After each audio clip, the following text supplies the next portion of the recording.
राधे राधे राधे राधे राधे राधे।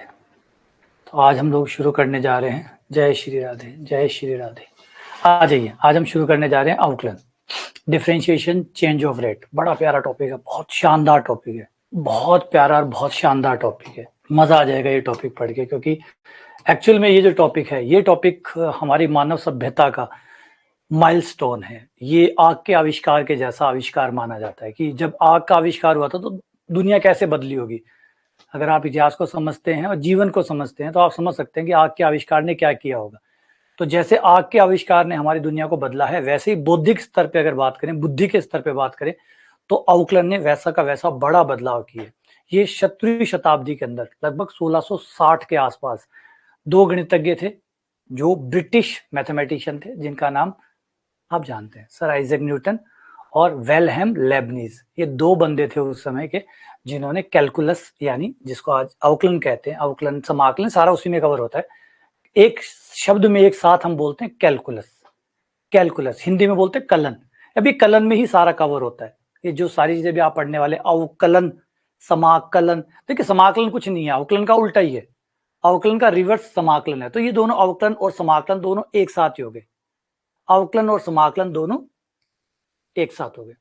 तो अब इसकी कहानी समझिए, इसके महत्व को समझिए। सबसे बड़ी बात है, पहले महत्व समझिए, क्योंकि जैसे मैं अपने बारे में हमेशा कहता हूं कि मुझे x की पावर n का अवकलन करना आता था, लेकिन बहुत समय बाद जब शायद मैं 30-32 का हो गया हूँ, तब मुझे पहली बार समझ में आया कि x की पावर n का अवकलन जो होता है वो n x की पावर n-1 का मतलब क्या है।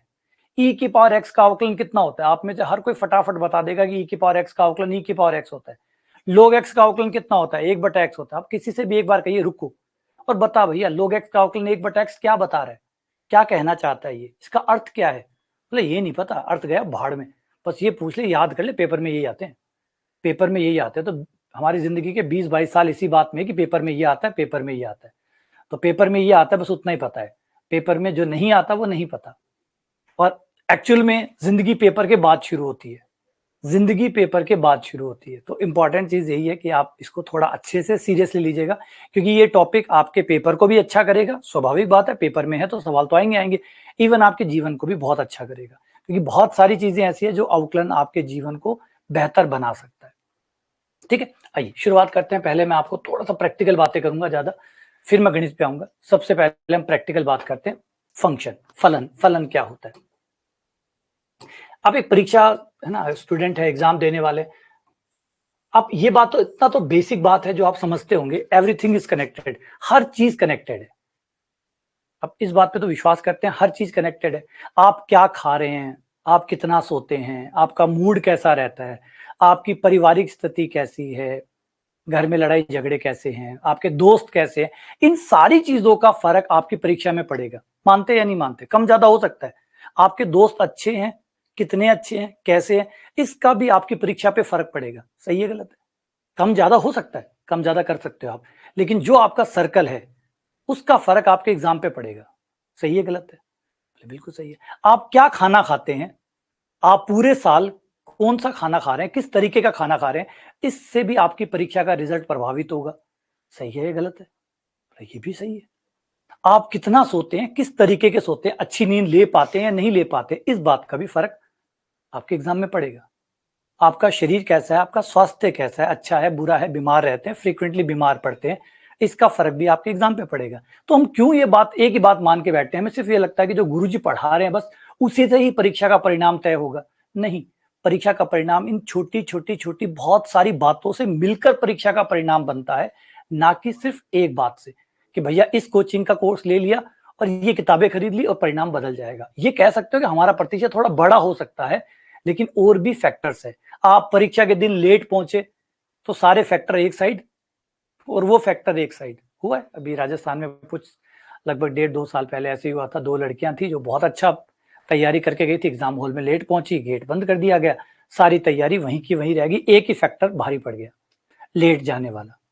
तो टाइम पे पहुंचना भी जरूरी है, वो भी आपके एग्जाम के रिजल्ट को प्रभावित करता है। हो सकता है पूरा ही प्रभावित कर दे अगर आप टाइम पे नहीं पहुंचे तो ऐसी ढेर सारी चीजें हैं जो प्रभावित करती है। तो कहीं ना कहीं ये एक बात जो मैंने नीचे लिखी है, एवरीथिंग इज कनेक्टेड, हर चीज कनेक्टेड है। अच्छा, अब इस बात को, ये तो आपका एग्जाम का दृष्टा होगा। अब इस बात में एक इंटरेस्टिंग पहलू ये आता है कि जैसे अभी मैंने बोला कि ये सारी चीजें आपके रिजल्ट को बनाती है। आप क्या खाते हैं, आपके दोस्त कैसे हैं, आपके माता पिता कैसे हैं, आपका परिवार कैसा है, आपका घर कैसा है, ये हर छोटी छोटी बातें आपके परीक्षा के रिजल्ट को प्रभावित करेगी, कम स्तर पे या ज्यादा स्तर पे। अब यही हम कहीं ना कहीं जानना चाहते हैं कि भैया मेरे सोने का मेरी पढ़ाई पे कितना फर्क पड़ता है। मेरे सोने का, अगर मैं प्रॉपरली 8 घंटे सोता हूँ, अच्छी नींद लेता हूँ, तो इससे मेरा परीक्षा का परिणाम कितना प्रभावित होगा। मेरे दोस्त अगर ऐसे हों तो मेरा परीक्षा का परिणाम कितना प्रभावित होगा। मैं अगर दलिया खाऊं एक टाइम तो इससे मेरा रिजल्ट कितना प्रभावित होगा। अगर मैं ऐसा करूं तो कितना प्रभावित हो। कहीं ना कहीं आप थोड़ा गणित को जानना चाहते हैं इसके पीछे की, कि इनकी वजह से मेरा परीक्षा परिणाम कितना कितना प्रभावित हो रहा है। कनेक्टेड तो है, ये बात तो हर कोई समझता है कि बहुत सारी चीजें आपके परीक्षा परिणाम से जुड़ी हुई है, और इनको प्रॉपरली अगर नहीं साध पाए तो परीक्षा का परिणाम प्रभावित होगा। तो आप अब ये भी जानना चाहते हैं कि भैया सोने की वजह से कितना प्रभावित होता है, खाने की वजह से कितना प्रभावित होता है, अमित जी के पास पढ़ने से कितना प्रभावित हो रहा है, या ये किताब खरीदने से कितना प्रभावित हो रहा है। अगर आप ये जानने के इंटरेस्टेड है तो बधाई हो, आपका इंटरेस्ट गणित की तरफ शिफ्ट हो गया। प्रॉब्लम आपके जीवन की थी और उसे समझने के लिए आपको गणित की शरण में आना पड़ा। प्रॉब्लम क्या थी? क्योंकि आपको परीक्षा पास करनी, सीधी सी बात। हर कोई एग्जाम, ये आर्ट्स वाला बच्चा भी है, चाहे वो जरूरी नहीं है ये सिर्फ मैथ्स वालों के लिए लागू है। आर्ट्स वाले बच्चे का भी परीक्षा परिणाम उसके सोने खाने पीने से बदलता है, तो वो भी ये जानना चाहेगा कि मेरे सोने की वजह से मेरा परीक्षा परिणाम कितना बदलता है। तो चाहे आर्ट्स का बंदा को भी गणित में आना पड़ेगा, जब वो ये समझना चाहेगा कि किससे कितना कितना प्रभावित हो रहा है, ताकि मैं अगर मैं 1 घंटे कम नींद लेता हूं तो उससे मेरे परीक्षा परिणाम पे क्या फर्क पड़ेगा। मैं अगर ये खाता हूं तो परीक्षा परिणाम, तो ये जो कनेक्टेड चीजें इन्हें कहते हैं हम फंक्शन। फंक्शन का मतलब जैसे परीक्षा का परिणाम ये फलन हो गया, और वो किन किन पे निर्भर करता है, वो चर हो गए। जैसे सोना खाना पीना, आपके दोस्त परिवार, ये सब कुछ फंक्शन के चर हो गए। इनसे आपका फलन का मान यानी परीक्षा का परिणाम तैयार होगा। मैं आपको फलन वो प्रांत सह प्रांत वो बड़ी बड़ी बातों में नहीं डालना चाहता, सरल भाषा में एकदम सिंपल भाषा में समझाना चाहता हूं कि भैया परीक्षा परिणाम एक फलन है, वो बनता है। ऐसा नहीं कि एक से ही बन गया, नहीं, परीक्षा परिणाम सबसे बनेगा। अमित जी का भी एक रोल है, एक चर अमित जी भी है, एक चर आप खुद भी हैं, एक चर आपके माता पिता भी हैं, एक चर आपका एटमॉस्फेयर भी है, एक चर आपका खान पीन भी है, एक चर आपका प्रॉपर नींद लेना भी है, और ऐसे बहुत सारे चर है जिससे ये परीक्षा का परिणाम जो एक फलन है वो तैयार होगा। जैसे एक फलन तैयार होता है ना, एक्स और वाई का आप मान रखते हो, या जेड, जितने का भी फलन है, सपोज करो 2 चरों का फलन है, तो 2 चीजों से तैयार होगा। फलन का मान तब तक नहीं आएगा जब तक एक्स और वाई का मान नहीं आएगा। तो जब आप एक्स और वाई का मान रखोगे तब जाके फलन का मान तैयार होगा। मान लीजिए आपने एक्स बराबर 1 रखा, वाई बराबर 2 रखा, तो आपका फलन तैयार हुआ। जैसे परीक्षा का परिणाम वो भी ऐसे ही तैयार होता है जैसे एक फलन तैयार होता है। एक्स का मान 1 लिया, वाई का मान 2 लिया, या 8 हो गया, तो आपका कट ऑफ ऐसे ही बनता है। कुछ आपके सोने की वजह से कट ऑफ बढ़ा, आपका जो नंबर है वो थोड़े से प्रॉपर सोने की वजह से बने, कुछ खाने की वजह से बने, बहुत सारे अमित जी की वजह से बने, बहुत सारे आपकी वजह से बने, और बहुत सारे आपके दोस्तों की वजह से मिले। इस तरीके से मिल मिला के आप वो एक नंबर बना पाते हैं। ये बिल्कुल ऐसा ही है, किसी का रोल कम ज्यादा हो सकता है लेकिन रोल रहता है। अब ये जो रोल है इस बात को बड़ा गहराई से समझिएगा। अगला रोल शुरू होता है जिसे हम कहते हैं rate of change. Rate of change, rate of change क्या, कितना बदलेगा भाई। अगर मैं 1 घंटा कम सोना शुरू कर दूं तो कितना नुकसान हो सकता है, और 1 घंटा कम सोकर अगर 1 घंटा मैं पढ़ाई को दे दूं तो उससे, अब 1 घंटा कम सो रहा हूं, थोड़ा नुकसान तो होगा, लेकिन 1 घंटा पढ़ भी तो रहा हूं, उससे कितना फायदा होगा, ताकि मैं असर को समझ सकूं, ये रेट ऑफ चेंज को समझ सकूं, परिवर्तन की दर को समझ सकूं, कि ऐसा करूं तो मेरा रिजल्ट कितना बदलेगा, ऐसा करूं तो मेरा रिजल्ट कितना बदलेगा। इसे कहते हैं रेट ऑफ चेंज, परिवर्तन की दर।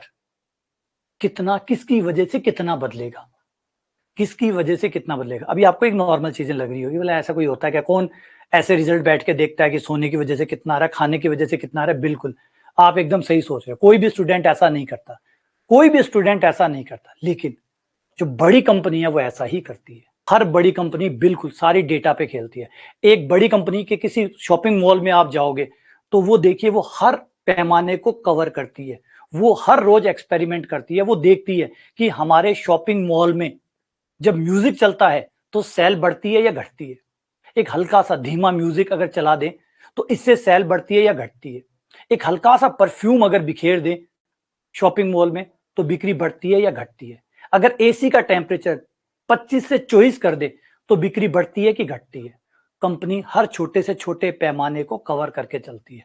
आपके लिए नहीं होगा, वो करोड़ों की अरबों की कंपनी है, हर छोटी से छोटी डिटेल का ध्यान रखती है, वरना कब की खत्म हो जाए। दुनिया भर में चलने वाली कंपनियां बेवकूफ थोड़ी है। वॉलमार्ट पूरी दुनिया में चलता है, क्या वो बेवकूफ है? इस तरीके से छोटी छोटी चीजें नहीं साधेगा, बिल्कुल। स्टेज में आगे क्या रखना है, पीछे क्या रखना है, कौन सा प्रोडक्ट सामने रखना है, कौन सा नहीं रखना है, किसको साइड में रखना है, ये छोटी छोटी बातों का वो ध्यान रखते हैं। उन्हें पता है इससे सेल पे प्रभाव पड़ता है। कैसे पता चलता है? हर रोज वो चेंज करते हैं, शाम तक 2 दिन 5 दिन का टारगेट लेके चलते हैं कि 5 दिन ये एक्सपेरिमेंट किया, ये परफ्यूम लगाया, 5 दिन देखा, अब देखते हैं 5 दिन बाद में सेल में क्या बनता रहा। पीछे के जो 5 दिन के रिकॉर्ड है उससे कवर करते हैं और देखते हैं कि हल्का सा सेंट ही तो चेंज किया है, बाकी सब कुछ तो सेम था। सेल बड़ी बड़ी, चलो तैयार है, फिर सब में सेंट बिखेर दो। और सही माने कि लगे मजाक है, सही में काम करता है। सही में जिस शॉपिंग मॉल में अगर अच्छी सुगंध आ रही हो, आपकी खरीदने की क्षमता बढ़ जाती है। कमाल है। इसी बात को दूसरे एग्जांपल से समझिए, क्योंकि ये बड़ी कंपनियां हर छोटे छोटे फैक्टर को कवर करती है। बड़ी कंपनियां देखती है कि ग्राहक जो है वो टेम्परेचर, अगर आप नाई के पास जाते हैं, आप उस नाई के पास ज्यादा देर वेट कर सकते हैं जिसका रूम थोड़ा ठंडा हो। सही बात है, जिसका रूम गर्म होगा वहां आप 10 मिनट भी वेट नहीं करना चाहोगे। लेकिन अगर कमरा ठंडा है, अगर एसी लगा हुआ है, तो आप 10 मिनट के बजाय 20 मिनट 25 मिनट तक वेट करने को तैयार हो जाते हो। उसका एक ग्राहक बढ़ गया। तो हर छोटी छोटी चीजें सेल को प्रभावित करती है, बिजनेस बनता है इनसे। तो इसका मतलब बहुत महत्वपूर्ण चीज है। अब समझे कैलकुलस इतना महत्वपूर्ण क्यों हो जाता है? क्योंकि ये आपको परिवर्तन बताता है, किसकी वजह से सकारात्मक प्रभाव पड़ेगा, किसकी वजह से नकारात्मक प्रभाव पड़ेगा, किसकी वजह से कितना प्रभाव पड़ेगा। ये सारे कैलकुलेशन ये आपको करने में सक्षम बनाता है। इसीलिए ये आज का सबसे इंपॉर्टेंट आधार है हमारा। जैसे मैंने कहा था आग का आविष्कार है, वैसे ये। क्लियर? यहां तक बेसिक समझ में आ गया। अब ये करता कैसे है काम, आते हैं जिसे डेरिवेटिव कहते हैं। डेरिवेटिव या डिफरेंशियल कोफिशिएंट कहते हैं, अवकलन गुणांक कहते हैं। ये आपको परिवर्तन की दर बताता है। डिफरेंशियल कोफिशिएंट या डेरिवेटिव, हिंदी में बोलते हैं अवकलज या अवकलज गुणांक। अवकलज। अब इस आइडिया को थोड़ा सा यहां पे अच्छे से गौर करने की कोशिश करिएगा कि अवकलन एक्चुअल में करता क्या है।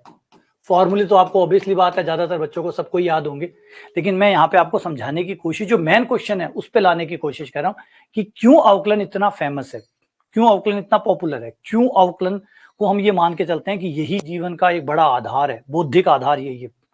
वो ये समझाने की कोशिश करता है। यहां से y एक फलन है जो कि x का फलन है। y अगर x का फलन है, इसका मतलब x के मान में बदलाव करने पर y के मान में बदलाव होंगे। जैसे मैंने कहा कि शॉपिंग मॉल का जो टेम्परेचर है उसको चेंज करने पर सेल में प्रभाव पड़ेगा, या तो सेल बढ़ेगी या घटेगी, कुछ भी हो सकता है, वो तो डिपेंड करता है, वो तो रिजल्ट बताएंगे 5-7 दिन के। कुछ तो फर्क पड़ेगा। अगर आपने एसी का टेम्परेचर 24 कर रखा है, उसको 23 कर रहे हो या 25 कर रहे हो, कुछ फर्क तो जरूर पड़ेगा, जाने अनजाने में भी। ये सब कुछ चीजें कॉन्शियसली नहीं हो रही, अनकॉन्शियसली हो रही है, हमारा शरीर हमसे करवाता रहता है ना। तो प्रभाव तो पड़ेगा। अब ये प्रभाव पॉजिटिव पड़ेगा या नेगेटिव पड़ेगा, इससे हम समझना चाहते हैं। इसलिए हमने क्या किया, एक dy by dx करके एक अवकलन गुणांक बनाया। ये आपको बताता है कि x को बदलने पर, यानी कमरे का टेम्परेचर बदलने पर, थोड़ा सा बदला, थोड़ा सा टेम्परेचर बदलने पर वो जो भी फलन है, मान लीजिए बिक्री है, सेल मान लीजिए, सेल हो रही है उसको मान लीजिए, या नाई के दुकान पे जो आदमी बैठे हैं जो वेट कर रहे हैं उनको मान लीजिए, टेम्परेचर में हल्का सा बदलाव करने पर आपके फलन पे क्या प्रभाव पड़ता है। एग्जाम्पल, आपकी नींद को थोड़ा सा कम ज्यादा करने पर आपके रिजल्ट पे कितना प्रभाव पड़ता है। वाई आपका रिजल्ट है और एक्स आपकी नींद है। तो नींद को थोड़ा सा कम ज्यादा, बहुत थोड़ा सा कम ज्यादा करने पर आपके रिजल्ट पे कितना प्रभाव पड़ने वाला है, ये अवकलन का अर्थ होता है। अब इसे आप ढेर सारे एग्जाम्पलों पे उठा के लगा सकते हैं। टेम्परेचर उठा के रख सकते हैं, जैसे मैंने बताया था, आपके खाना, आपका सोना, आपके दोस्त, हर चीज का प्रभाव आप पे पड़ता है।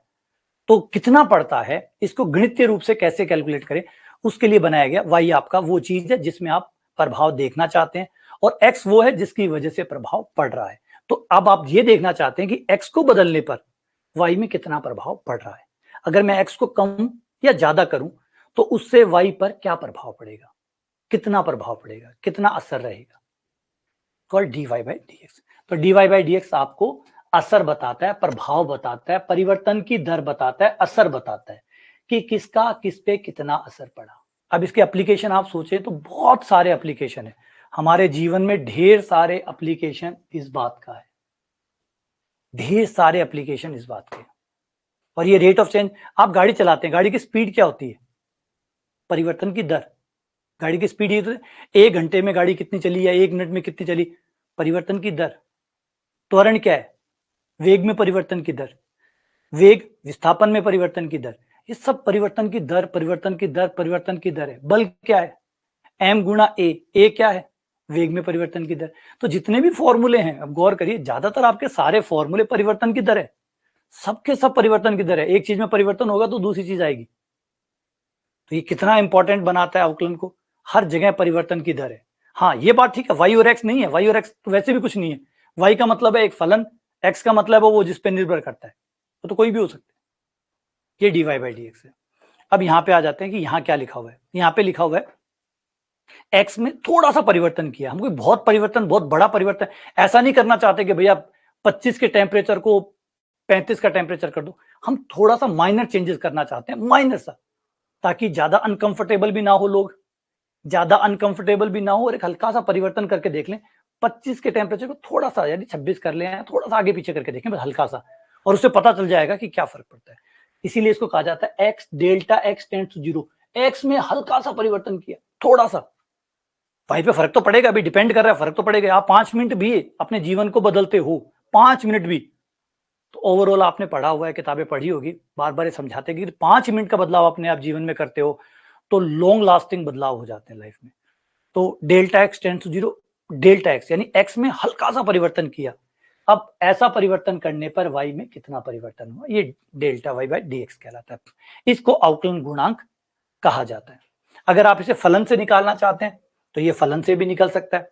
आपका फलन ले लीजिए, मान लीजिए कोई फलन है आपका एफ एक्स, जब आपका x था तो फलन का मान मान लीजिए fx है, फिर आपने x का मान थोड़ा सा इंप्रूव कर दिया, कम कर दिया या ज्यादा कर दिया, जो चाहो वो मैंने डेल्टा x कह दिया, x प्लस डेल्टा x कर दिया।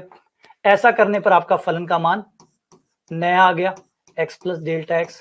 अब आप ये देखना चाहते हैं कि फलन के मान में कितना अंतर आया, जब आपके x के मान में इतना अंतर आया, ये रहा फलन के मान में अंतर बट्टा x के मान में अंतर, और x के मान का अंतर थोड़ा सा, पता चल जाएगा, भी पता ही तो करना है, बहुत पता थोड़ी करना है, थोड़ा सा पता करना है कि थोड़ा सा बदलाव कितना फर्क डालता है, फिर उसको बड़े में चेंज कर सकते हैं। जैसे सब्जी का भाव है, जब आप सब्जी खरीदने जाते हैं तो वो एक का भाव बताता है कि 1 रुपए किलो आलू, 1 किलो आलू का है, वो आपको 10 किलो के नहीं बताता या 15 किलो के नहीं बताता। क्यों? क्योंकि 1 किलो के बता दो, उसके बाद में आप अपने आप निकाल लोगे, जितने चाहिए होंगे उससे गुणा कर लोगे। भाई थोड़ा सा परिवर्तन आप बता दो कि भाई इतनी की वजह से इतना पड़ने वाला है, फिर अगला बंदा जितने से गुणा करना चाहेगा कर लेगा। तो ये अवकलन की मूलभूत परिभाषा है, जिसे हम अवकलन गुणांक और अवकलज कहते हैं।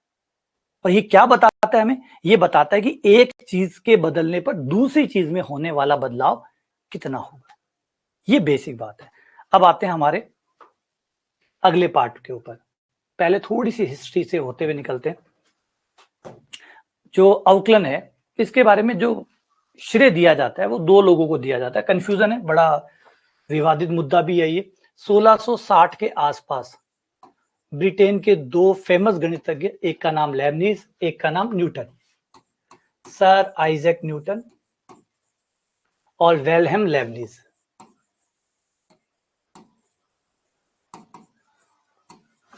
इन दोनों ने ही अवकलन की खोज की थी। दोनों ने अपने अपने तरीके से अवकलन की खोज की थी, अपने अपने उद्देश्य से।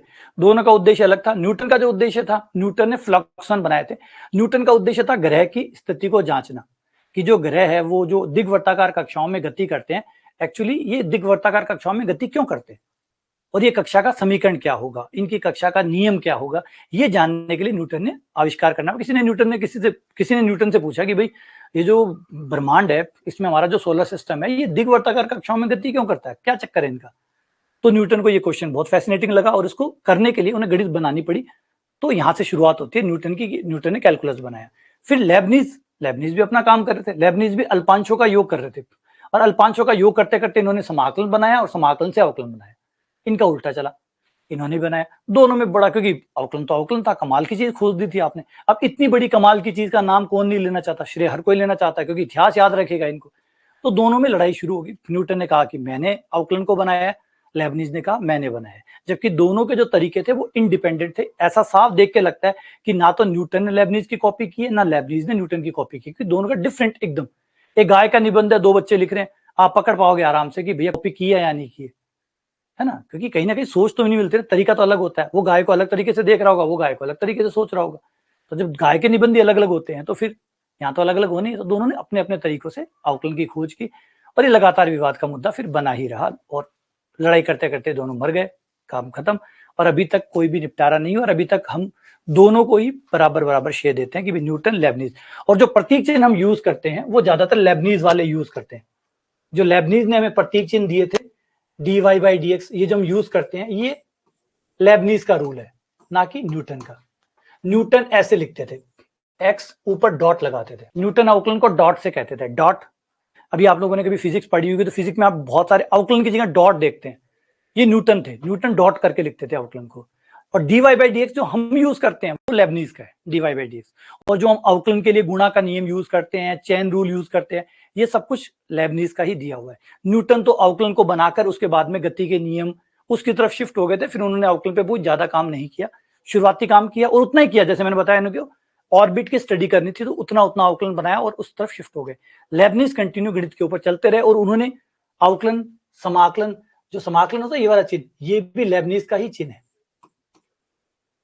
तो ये सारे चिन्ह जो आप यूज कर रहे हैं वो लेबनीज की क्रेडिट से आए हुए हैं। न्यूटन अवकलन को बना के दूसरी दिशा में शिफ्ट हो गए। जब आप किसी फलन का अवकलन निकालते हैं तो इसे निकालने के लिए आप एक फॉर्मूला यूज करते हैं, जिसकी बात हमने शुरुआत में की थी। एक्स का मान बदलेंगे, है ना, एक्स का मान बदलेंगे, उस पर फलन का मान बदलेगा, देखेंगे कि एक्स का मान बदलने पर फलन का मान कितना बदलता है। एक्स के मान में हल्का सा परिवर्तन करेंगे, एक्स के मान को हल्का सा बदलेंगे, फलन का मान साथ में बदलेगा। ये तो स्वाभाविक बात है। हर छोटी से छोटी चीज ये अद्भुत है, बहुत अद्भुत है। आपके द्वारा किया गया छोटे से छोटा प्रयास कुछ ना कुछ ओवरऑल आपके परिणाम को बदलता है, चाहे सकारात्मक तरीके से बदले और चाहे नकारात्मक तरीके से बदले। ये सबसे अच्छी बात है, ये सबसे अच्छी बात है। आपके द्वारा किया गया हर प्रयास आपके परिणाम को किसी न किसी तरीके से प्रभावित कर रहा है। कम हो सकता है, ज्यादा हो सकता है, पॉजिटिव हो सकता है, नेगेटिव हो सकता है, लेकिन ये रोचक बात है कि बदलाव तो करता है। और ये हमारी गणित तो झूठ नहीं बोलती, गणित तो सच बोलती है। तो गणित आपको बता रही है।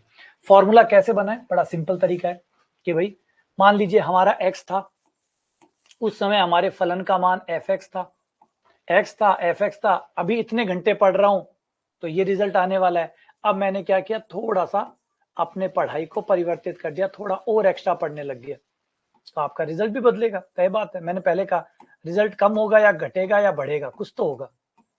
ये होता ही है। आज आप 4 घंटे पढ़ रहे हैं, आप 4 घंटे 10 मिनट पढ़ने लग जाएंगे तो आपका रिजल्ट बदलेगा नहीं बदलेगा, पिछली बात बदलेगा। तो x से हल्का सा परिवर्तन किया आपने, अपने घंटों को थोड़ा सा बदला। x घंटे पढ़ते थे, अब x प्लस डेल्टा x घंटे पढ़ रहे हैं। इससे आपका परिणाम, परीक्षा परिणाम पहले fx आ रहा था, अब fx प्लस डेल्टा x आने लगा। पहले 4 घंटे के हिसाब से परीक्षा परिणाम आ रहा था, अब 4 घंटे 1 मिनट के हिसाब से परीक्षा परिणाम आने लग जाएगा। तो अब ये देखना चाहते हैं कि इस 1 मिनट का या 1 मिनट से भी छोटे समय का कितना परिवर्तन क्रिएट हुआ। तो ये आपके फलन के मान में अंतर, दोनों को घटा दो, f परीक्षा परिणाम में अंतर बटा आपके द्वारा घंटों में किया गया परिवर्तन, पढ़ने के जो समय है उसमें किया गया परिवर्तन, दोनों घटाओगे x कट जाएगा, डेल्टा x आ जाएगा। ओके, अब आपके द्वारा थोड़ा सा भी एक्स्ट्रा पढ़ने से आपका परीक्षा परिणाम कितना बदलेगा, ये अवकलन आपको बताएगा। यार कमाल की चीज है यार, ये कमाल की है। अब आपके द्वारा समय में थोड़ा सा परिवर्तन करने पर, आप जो भी पढ़ते हैं उसमें थोड़ा सा परिवर्तन करने पर ओवरऑल आपके परीक्षा परिणाम में कितना बदलाव होने वाला है, ये अवकलन f-x कहलाता है। इसे फर्स्ट प्रिंसिपल कहते हैं, प्रथम सिद्धांत कहते हैं। इसी से ही सारे अवकलन के जितने भी फॉर्मूले होते हैं वो सब इसी फॉर्मूले द्वारा बनाए जाते हैं। इस सूत्र का उपयोग करके सारे फॉर्मूले बनते हैं। फॉर एग्जाम्पल आ जाइए, पहले मैं इस फॉर्मूले को थोड़ा सा यूज करना सिखा देता हूं कि इससे कैसे बनते हैं। आप जितने भी अवकलन के फॉर्मूले हैं, जितने भी अवकलन के फॉर्मूले हैं, ये सारे के सारे फॉर्मूले इसी से डिराइव किए जाते हैं, क्योंकि एक्चुअली में अवकलन यही है, एक्चुअल में अवकलन यही है। ये जितने भी अवकलन के फॉर्मूले होते हैं, अचर का अवकलन, x की पावर n का, e की पावर x का, a की पावर x का, log x का, log ex का, या फिर sin x का, cos x का, tan x का, ये जितने भी अवकलन के फॉर्मूले, ये सारे के सारे फॉर्मूले इस एकमात्र फॉर्मूले जिसे प्रथम सिद्धांत कहते हैं, इसी से सब निकल के आते हैं। थोड़े से मैं डेरिवेशन करा देता हूँ, जिससे एक दो मेन सूत्र व्युत्पन्न करा देता हूँ, फिर आपकी इच्छा हो तो आप इसको कर सकते हो आगे।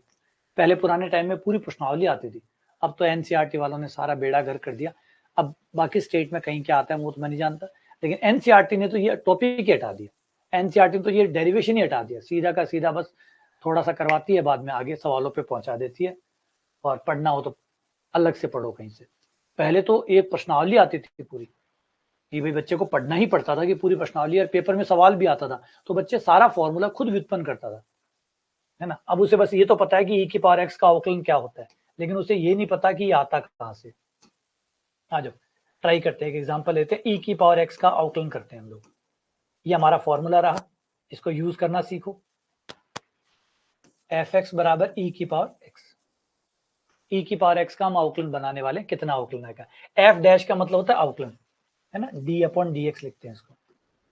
e की पावर x का मैं अवकलन बनाने वाला हूं। फलन कौन है, ये ना, और अवकलन का मतलब क्या होता है, df ओवर dx।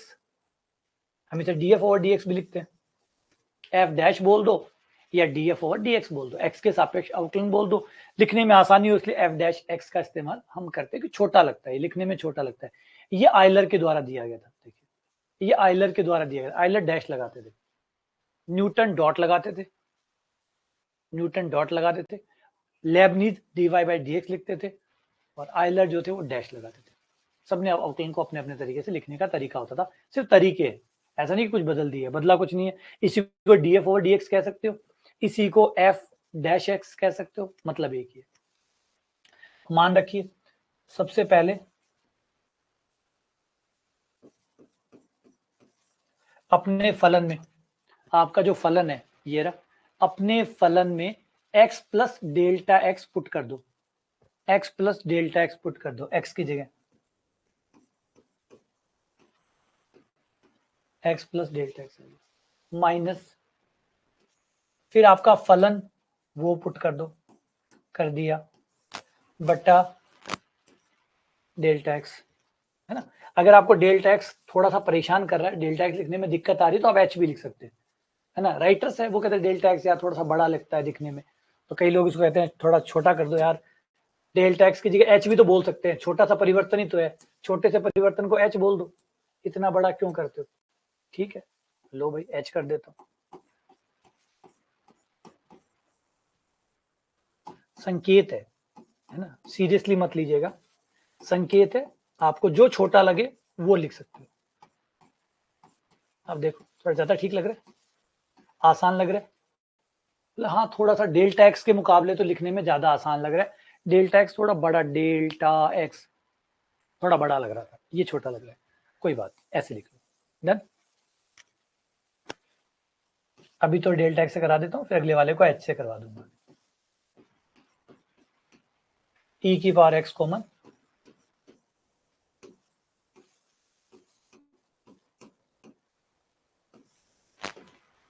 बटा डेल्टा एक्स, लिमिट निकालनी है, लिमिट निकालनी है,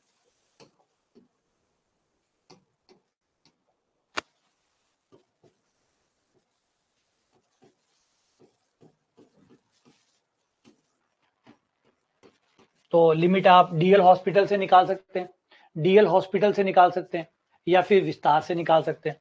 विस्तार कर दूं, विस्तार करूंगा तो 1 plus delta x,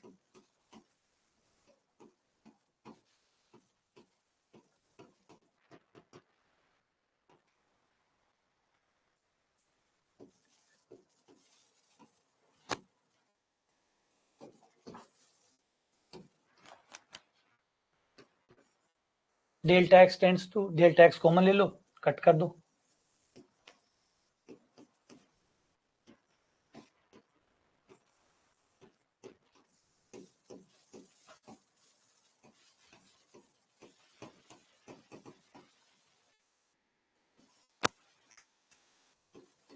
delta x से डेल्टा एक्स कट गया, डेल्टा एक्स टेंड्स टू 0 रखते ही e की पावर x, e की पावर x का अवकलन e की पावर x होता है, e की पावर x का अवकलन e की पावर x होता है। अच्छा, यहां से अभी हम डीएल हॉस्पिटल भी पढ़ के आए हैं, लगाओ डीएल हॉस्पिटल, लिमिट तो निकालने, जहां पे लिमिट का नाम आ जाए डीएल हॉस्पिटल लगाया जा सकता है। बस देख लो कि क्या 0/0 आ रहा है, क्या 0/0 आ रहा है, जी हाँ आ रहा है, बिल्कुल आ रहा है। डीएल हॉस्पिटल लगाने पर, वैकल्पिक विधि के तौर पे डीएल हॉस्पिटल लगाने पर, अब यहाँ पे थोड़ा सा डेल्टा एक्स थोड़ा सा अजीब लगेगा, आप चाहो तो एच लिख लो, है ना। अब डेल्टा एक्स के सापेक्ष अवकलन करना थोड़ा सा सुनने में अजीब लगेगा, डेल्टा एक्स के सापेक्ष अवकलन करना, और डेल्टा एक्स से कहीं ना कहीं एक्स वाली फीलिंग जुड़ जाएगी, तो इसको एच में लिख लो, थोड़ा सा समझने में भी आसानी हो, है ना, ताकि एक्स और एच अलग अलग रह सके। ये लो, देखो 0/0 है, अगर एच का मान 0 रखूंगा तो 1 - 1 0, 0/0 रूप, 0/0 रूप है। अवकलन किसके सापेक्ष होगा, एच के सापेक्ष, एक्स के सापेक्ष नहीं होगा। डीए लगा रहे हो ना आप, वैसे डीए लगाना मन है, अवकलन का सूत्र भी उत्पन्न कर रहे हो, अवकलन के सूत्र में ही अवकलन को इस्तेमाल कर रहे हो, मजाक थोड़ी है ना। थोड़ा ये थोड़ा कंट्रोवर्सी हो जाती है कि भैया अवकलन के तो सूत्र बना रहे हो, अवकलन का यूज कर रहे हो, तो ये गलत बात है यार, ये तो बिल्कुल गलत बात है ना। इसलिए डीएल हॉस्पिटल नहीं लगाते, लेकिन बता रहा हूँ कि लगाना चाहो तो लगा सकते हो, लेकिन वो वैसा हो जाएगा कि यार अवकलन का ही तो सूत्र बना रहे हो, अवकलन को यूज कर रहे हो, है ना, इस वजह से।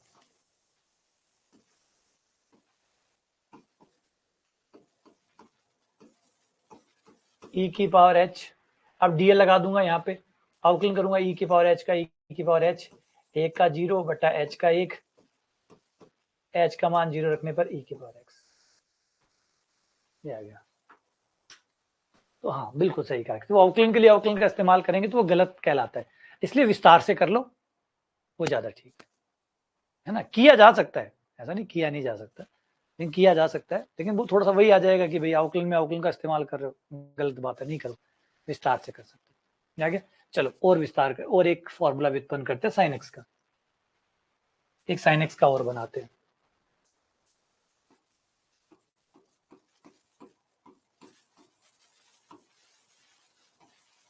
थोड़ा सा टाइम निकाल के ना कुछ सूत्र व्युत्पन्न जरूर करिएगा, है ना, थोड़े से सूत्र जो है ना उनको व्युत्पन्न जरूर करिएगा। एच लिख लेते हैं क्योंकि एच लिखने में आसानी होगी।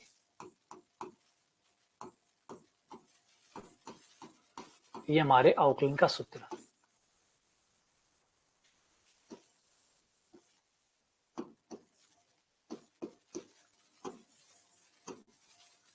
साइन एक्स प्लस एच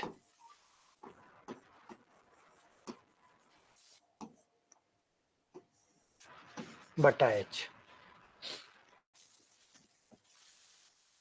यहाँ पे आप फॉर्मूला लगा सकते हो sign c minus sign D का, sign c minus sign D का, जो कि कहता है 2 कॉस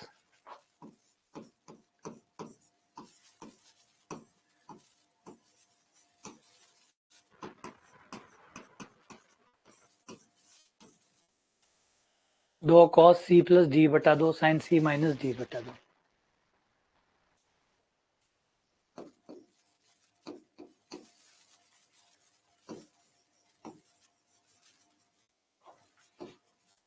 दोनों को जोड़ने पर 2x plus h by 2 sine c minus d, x से एक्स कट गया, साइन एच बाई 2 आ गया, नीचे h है, इसको भी h बाई 2 कर दें, 2 से गुणा कर दें, 2 का भाग दे दें, तो ये हमारी मानक सीमा बन जाएगी। h टेंड्स टू 0 है, साइन h बाई 2 बटा h by 2, h tends to 0 है तो स्टैंडर्ड लिमिट लग जाएगी, ये 1 हो गया, 2 से 2 काट दो, h का मान 0 रख दो, 0 रखने पर 2 से 2 कट जाएगा, cos x आ जाएगा। तो साइन x का अवकलन cos x क्यों होता है, इस वजह से होता है। तो ये बड़ा अच्छा सूत्र है, इससे आप ना करोगे ना मजा बहुत आएगा आपको, क्योंकि डेरिवेशन करने का एक अलग ही आनंद है। ये तो परीक्षाओं ने गड़बड़ कर रखा है, ऑब्जेक्टिव कर के खराब कर दिया, वरना जो डेरिवेशन का मजा है वो समझ बनाता है, वो आप में अक्ल लाता है, वो आप में बुद्धिमानी विकसित करता है। जुगाड़ में क्या है यार, वो ऑप्शन नहीं आया, ऑप्शन से मिला दिया, वो कलाकारी हो गई, वो फिर ना वो चालाकियां हो गई। वो गणित को बेहतर नहीं बनाता, वो चालाकियों को बढ़ाता है, ना कि गणित को बढ़ाता है। अब ये है, ऐसे सवाल करते हैं हम लोग, वो दिमाग बढ़ता है ना। तो ये हो गया। एक और कोई फॉर्मूला करवा दूं? अब किसका करवा दूं? एक लोग का करवा देता हूँ, एक ना, एक लोग का और कर लो, अच्छा लगेगा।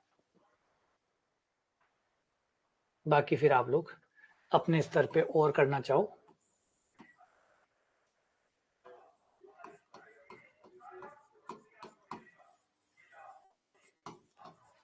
लोग एक्स का करवा देता हूँ।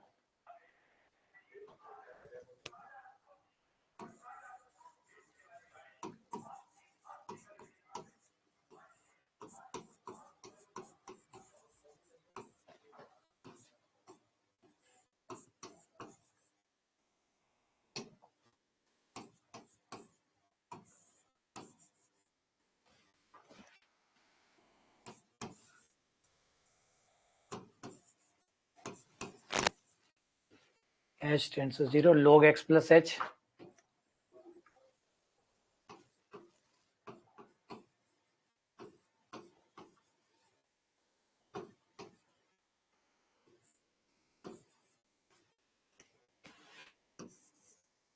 log माइनस में है तो log भाग में आ जाएगा।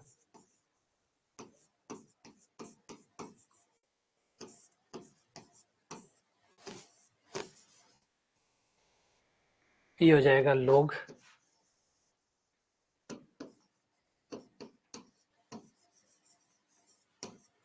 1 प्लस h बटा एक्स।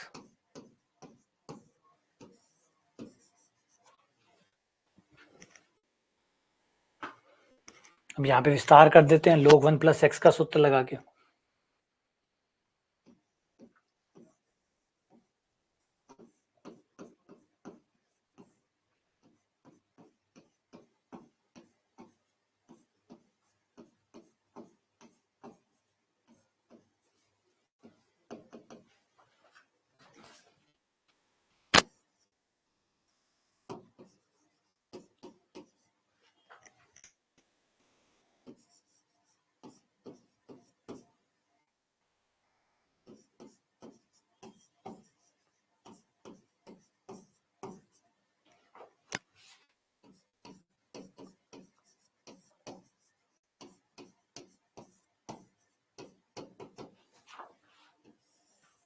बटा h कॉमन निकाल लो, h कॉमन लेके कट कर दो, h का मान 0 रख दो। पहले h कॉमन लेके कट करने पर ऊपर नीचे से कट गया 1 बटा एक्स।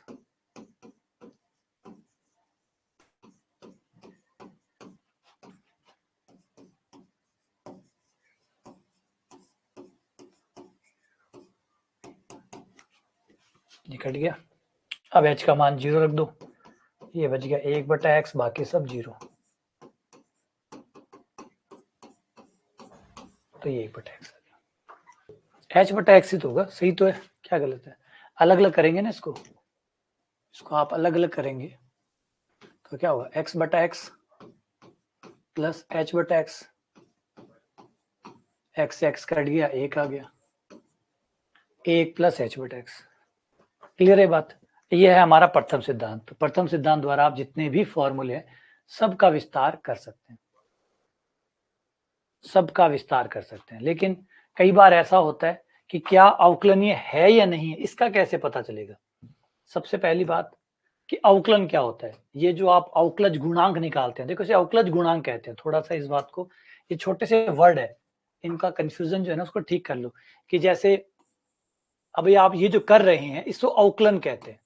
इस प्रक्रिया का नाम अवकलन, जैसे एक्स स्क्वायर का अवकलन किया 2x आ गया, इस पूरी प्रक्रिया का नाम, ये जो अभी आपने किया है इसको अवकलन कहते हैं, डिफरेंशिएशन कहते हैं। ठीक है, इसे अवकलज गुणांक कहते हैं। एक्स स्क्वायर का ये जो अभी आया है इसे अवकलज गुणांक कहते हैं।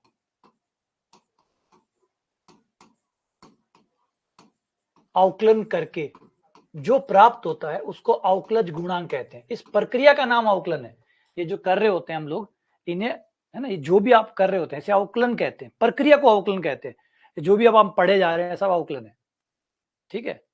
तो और ये जो आया है, जैसे एक्स स्क्वायर का अवकलन किया 2x आया, ये एक्स स्क्वायर का अवकलज गुणांक कहलाएगा। अगर पूछे कि एक्स स्क्वायर का अवकलज गुणांक कौन है, तो 2x है। तो जो अवकलन करके आपको प्राप्त होता है उसको अवकलज गुणांक या कोफिशिएंट ऑफ डिफरेंशिएशन कहते हैं, या डिफरेंशियल कोफिशिएंट कहते हैं, अवकलज गुणांक कहते हैं, ठीक है ना। थोड़ा सा ये वर्ड का फेर है, बाकी तो कुछ नहीं है। तो जो प्रोसेस है, process of finding derivative is called differentiation. अवकलन निकालने का ये जो तरीका है, ये जो प्रोसेस है, ये जो प्रक्रिया है, इस प्रक्रिया का नाम अवकलन है, ठीक है। अब कोई चीज अवकलनीय है या नहीं है, उसके लिए पहले जरूरी होता है, वैसे तो हमने वो स्टेप हटा दिए, जरूरी ये होता है कि आप दोनों अवकलज निकाले, दायां अवकलज भी निकाले और बायां अवकलज भी निकाले, दायां और बायां दोनों अवकलज निकाले। जैसे दाईं सीमा और बाईं सीमा दोनों निकालते थे सीमा के केस में, ऐसे निकालते तो हम एक ही थे, हम ये मानते थे कि यहाँ पे सीमा विद्यमान है इसलिए एक निकाल लो कोई सी भी, वैसे कायदे से दोनों निकलती है, दायां अवकलज बायां अवकलज। अब दोनों में फर्क देखिए, यहाँ प्लस का एच है, यहाँ माइनस का एच है, तो अपने आप ही होगा ना, दायां और बायां, प्लस एच आपको आगे ले जाएगा, बायां आपको पीछे ले जाएगा। तो ये दायां अवकलज और बायां अवकलज है, मतलब right hand derivative, RHD, right hand derivative, दायां अवकलज,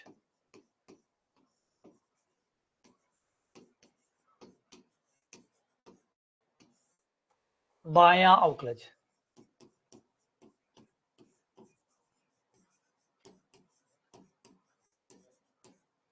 लेफ्ट हैंड डेरिवेटिव, ये दोनों बराबर होने चाहिए, right hand derivative, left hand derivative.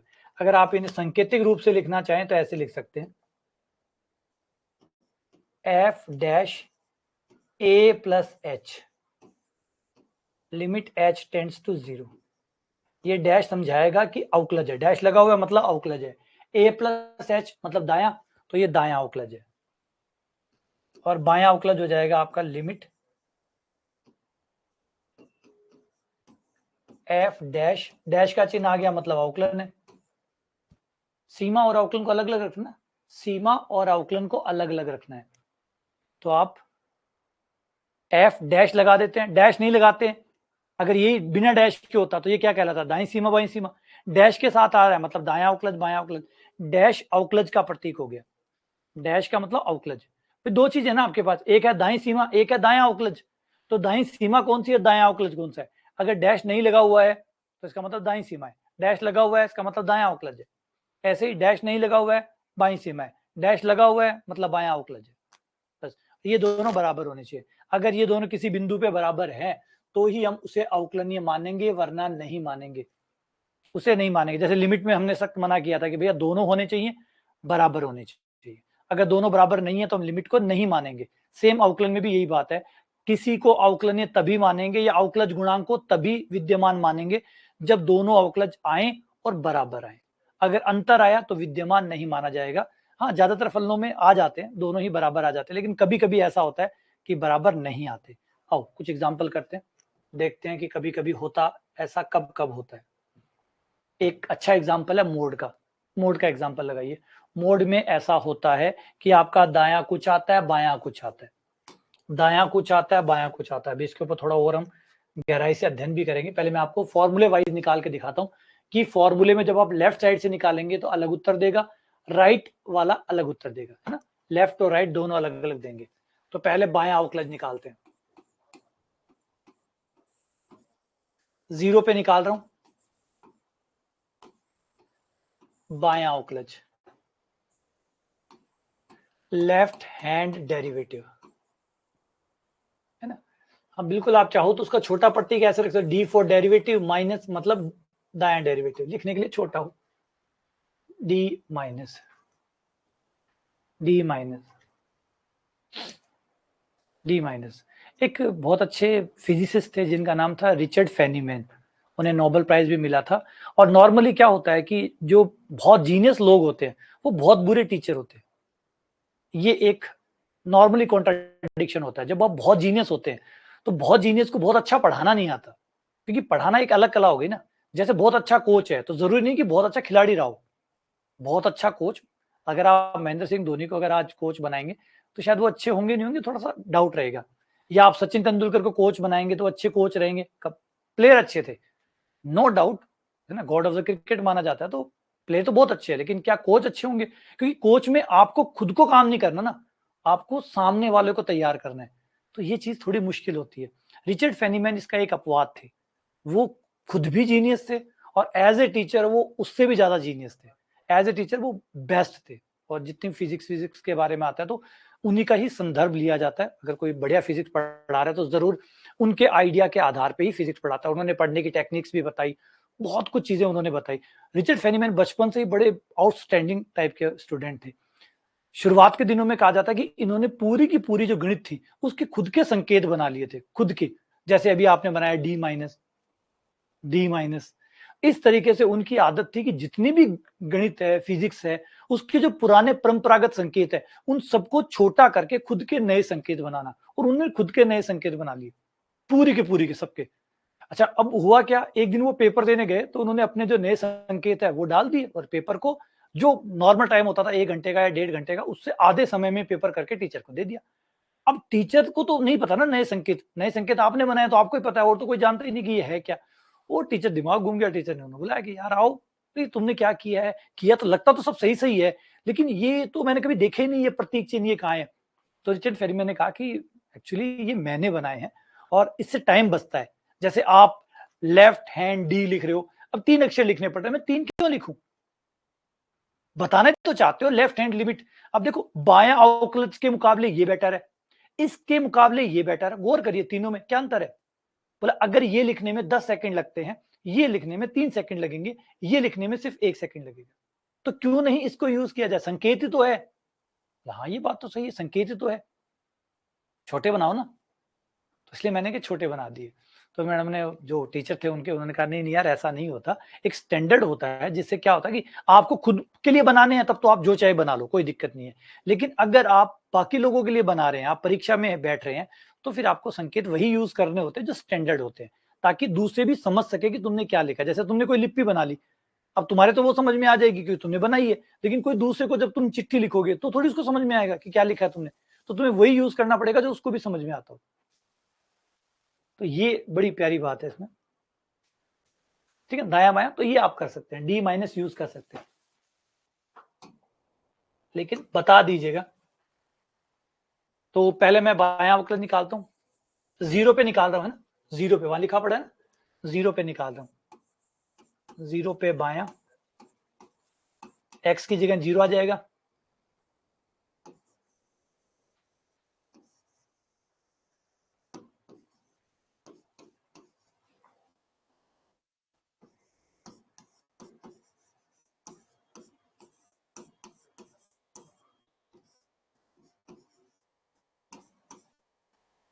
Minus H,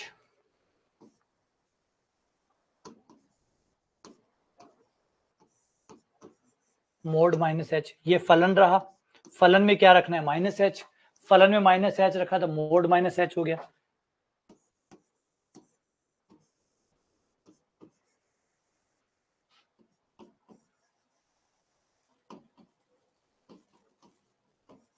H ये आ गया -1, तो बाई सीमा, बाया अवकलज आपका आया -1। अगर हम दाया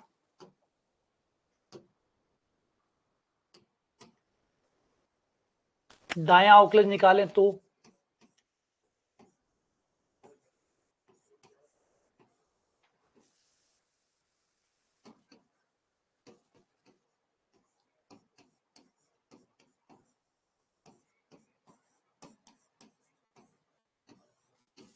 ये दाएं अवकलज का फॉर्मूला जीरो पे, एक्स की जगह जीरो रख दिया मैंने, एफ एच, फलन में एच रखने पर मोड एच आ गया, जीरो रखने पर मोड जीरो आ गया, बटा एच, एच बटा एच 1 आ गया। अब यहाँ पे देखो, बाया अवकलज -1 आया, दाया अवकलज -1 आया, बाया -1 आया, दाया +1 आया।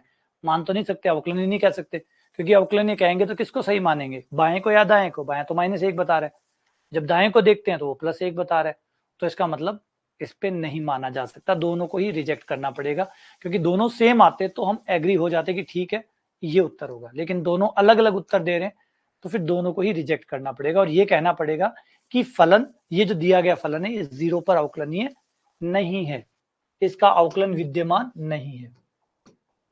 तो हम इस नतीजे पे आए।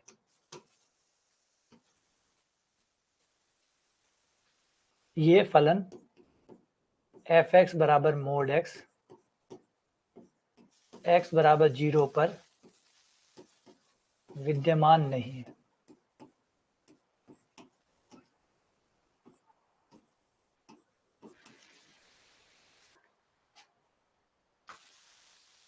अवकलन विद्यमान,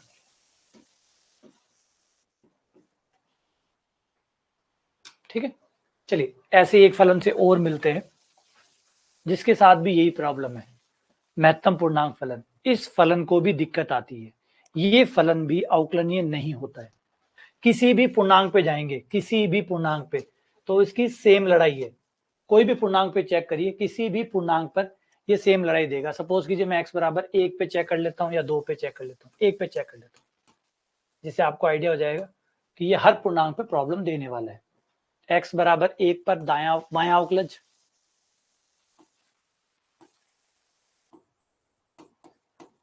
बायां अवकलज, लेफ्ट डेरिवेटिव,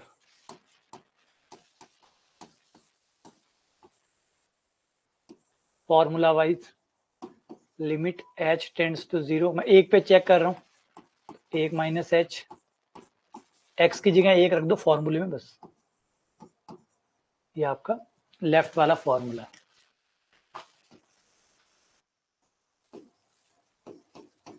फलन में मान रख दो, महत्तम पूर्णांक 1 माइनस h, f1 महत्तम पूर्णांक 1 बट्टा माइनस h, ये हो गया आपका 1 माइनस h।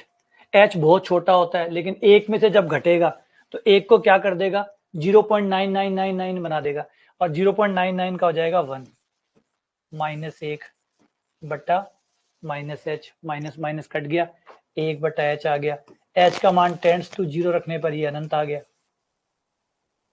इसका मतलब बायां अवकलज अनंत आ रहा है, अनंत को विद्यमान नहीं माना जाता, तो इसका मतलब बायां अवकलज विद्यमान ही नहीं है, बाईं साइड का अवकलन आ ही नहीं रहा। अच्छा, क्या दायां आ रहा है, निकालने पे पता चलेगा। दायां निकालूंगा, 1 प्लस h,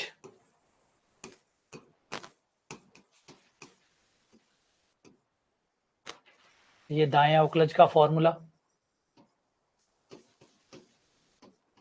मान रखने पर 1 प्लस h,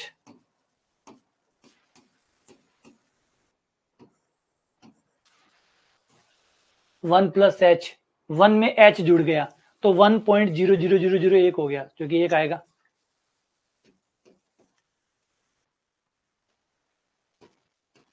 एक माइनस 1 बटा एच, ये हो गया 0 बटा एच बराबर 0, ये 0 आ गया। दायां अवकलज आ रहा है, दायां अवकलज आ रहा है, बायां नहीं आ रहा, तो कोई भी नहीं आ रहा है इसका मतलब अवकलनीय तो नहीं कह सकते। x बराबर 1 पर अवकलनीय नहीं है। तो कई फलन ऐसे भी होते हैं, आमतौर पर ऐसे नहीं होते, आमतौर पर ऐसे नहीं होते, लेकिन कई फलन ऐसे होते हैं जो अवकलनीय नहीं होते। ठीक है, कई फलन ऐसे होते हैं जो अवकलनीय नहीं होते, जिसमें दायां अवकलज कुछ और बोल रहा होता है, बायां कुछ और बोल रहा होता है, कई बार दायां आ ही नहीं रहा होता, कई बार बायां नहीं आ रहा होता। तो ऐसे कुछ विचित्र फलन भी है जो अवकलनीय नहीं होते। आमतौर पर फलन अवकलनीय होते हैं, ज्यादातर फलन अवकलनीय होते हैं, कुछ फलन ऐसे हैं जो नहीं होते, नहीं होते तो नहीं होते। और देख भी लिया आपने, मोड को देखा, महत्तम पूर्णांक को देखा कि ये अवकलनीय नहीं होते, इनके दोनों साइड के अवकलन अलग अलग आते हैं। ठीक है, दोनों साइड के बस फॉर्मूला है, फॉर्मूले में मान ही तो रखना है आपको। आपको left hand derivative, right hand derivative का जो फॉर्मूला है उसमें मान रख दो। लेफ्ट हैंड डेरिवेटिव का फॉर्मूला क्या है, ये आपका फॉर्मूला है। जिस बिंदु पे आप निकालना चाहते हैं उसको x की जगह रख दो।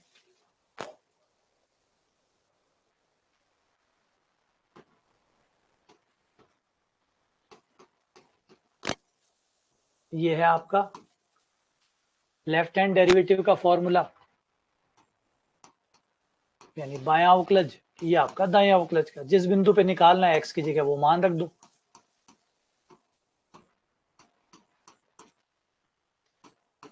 जैसे मैं 1 पे निकाल रहा था तो मैंने 1 रख दिया, 0 पे निकालते हो तो 0 रख दो, फिर फलन में ये मान रख दो। 0 रखेंगे क्यों, 0 हो गया, फिर 0 क्यों रखेंगे? 0 गुणा 1/h और 0 हो गया, हम 0 रखेंगे क्यों? 1 माइनस h 0 नहीं होता ना। 1 h 0 कहाँ होता है? h 0 कब होता है? या तो आपने लिमिट को ध्यान से नहीं पढ़ा, और ध्यान से पढ़ा है तो दोहराया नहीं है। ये हमने वहां पे भी पढ़ा था, है ना, ये लिमिट के ऊपर ही सब कुछ चल रहा है। 1 माइनस h 0 कहाँ होता है? अगर h ही 0 हो जाएगा तो बात ही खत्म हो जाएगी। h अगर 0 हो गया तो बात ही खत्म हो जाएगी। h के ऊपर ही तो सारा खेल चल रहा है। h 0 जितना है, 0 नहीं है, ये थोड़ा सा है, थोड़ा सा है, ये थोड़ा सा फिर बहुत बड़े बड़े कमाल दिखाते हैं। तो मैं 1 पे चेक कर रहा हूँ, x का मान 1 रख दिया फॉर्मूले में, x का मान 1 रख दिया, लेफ्ट लिमिट निकालनी है, x का मान 1 रख दिया, राइट लिमिट में भी x का मान 1 रख दिया। और ये आपका फलन है, ये फलन रहा। इसमें 1 प्लस h रखना है तो x की जगह 1 प्लस h रख दिया, x की जगह 1 रखने को कह रहा है, 1 रख दो। तो जो फलन में कहता है हाथी है तो हाथी रख दो, घोड़ा है तो घोड़ा रख दो, फलन में रखते जाओ। फलन का मतलब ही क्या है, जो कह रहा है वो रख दो। ज्योमेट्रिकल मीनिंग पे आते हैं कि एक्चुअल में इसका अर्थ होता क्या है। अभी जो हम अवकलन निकाल रहे हैं, अभी हमने जो कहा कि ये अवकलन ये है, ये नहीं है, ये हो क्या रहा है, चल क्या रहा है, इसका मतलब क्या है, चित्र में इसका क्या मतलब है। ज्योमेट्रिकल मीनिंग का मतलब होता है चित्र की सहायता से इसके अर्थ को समझना। अब ये बातें तो समझ में आ गई, जो ऊपर ऊपर अभी बातें चल रही थी, ऊपर ऊपर वाली जो बातें चल रही थी वो तो समझ में आ गई कि भाई हाँ, हम ये जानना चाहते हैं कि इसके साथ किसी चीज में कितना परिवर्तन हो रहा है, अगर उससे जुड़ी हुई इस चीज में परिवर्तन होता है तो उस चीज में कितना परिवर्तन होगा, ये अवकलन बता रहा है। ठीक है, अब फिर बात यह कि इसको चित्र में कैसे नजर आएगा ये सारी चीजें। अगर चित्र बनाया जाए और चित्र में कोई पूछना चाहे कि अवकलन का क्या अर्थ है, चित्र में क्या अर्थ है, ये चित्र में क्या दर्शा रहा है, तो इसको कहते हैं ज्योमेट्रिकल मीनिंग, जिसे हिंदी में कहते हैं ज्यामितीय अर्थ। अवकलन जो है वो आपको बताता है किसी बिंदु पे कितना परिवर्तन हो रहा है। अगर आपके ग्राफ में आप जानना चाहते हैं कि ग्राफ में अवकलन क्या बता रहा है, तो ग्राफ में अवकलन आपको बताता है किसी बिंदु पे कितना परिवर्तन हो रहा है, किसी बिंदु पे कितना चेंज हो रहा है, किसी बिंदु पे कितना बदलाव हो रहा है। इसे दूसरी भाषा में बोले तो किसी बिंदु पे खींची गई स्पर्श रेखा की ढाल कितनी है, ये आपको स्पर्श रेखा की ढाल देता है। अवकलन बराबर है स्पर्श रेखा की ढाल, slope of the tangent, slope of the tangent, स्पर्श रेखा की ढाल बताता है ये आपको। अब ये स्पर्श रेखा की ढाल क्या होती है, आ जाओ डेस्मोस में चलते हैं और वहां समझते हैं सारी चीजों को। ये आपका मैंने कोई ग्राफ ले लिया, y बराबर एक्स स्क्वायर, ये इसका ग्राफ है।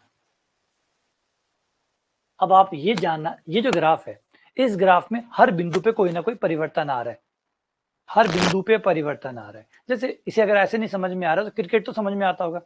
क्रिकेट में आप ये तो मानते हैं ना, हर बॉल पे गेम चेंज हो रहा होता है, या तो हर बॉल पे छक्का चला गया तो गेम उनके पाले में चला गया, आउट हो गया हमारे पाले में चला गया, बॉल खाली चली गई तो बॉलर की जो टीम है उसकी टीम को फायदा हो गया। हर बॉल पे मैच बदल रहा होता है, ये तो मानते हो।